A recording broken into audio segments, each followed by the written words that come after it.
Did my mother cook? When I was young, I never even saw her in the kitchen.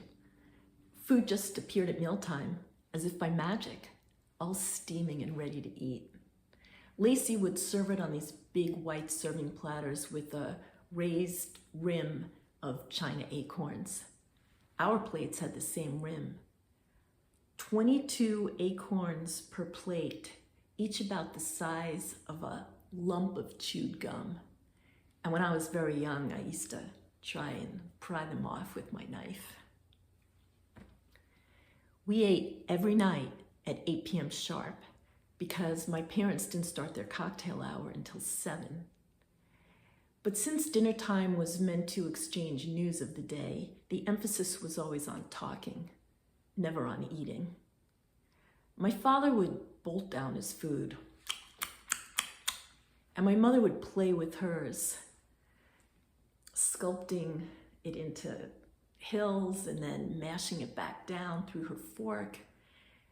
And to make things even worse, just before sitting down at the table, she always put on a fresh smear of lipstick. I still remember the shade, Fire and Ice.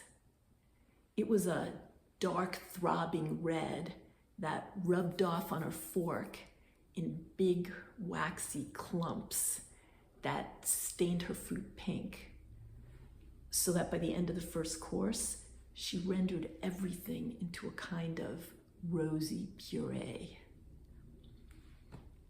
As my father wolfed down his meat and vegetables, my mother would thread the puree through the raised acorns and then fan it out into these long, runny pink ribbons.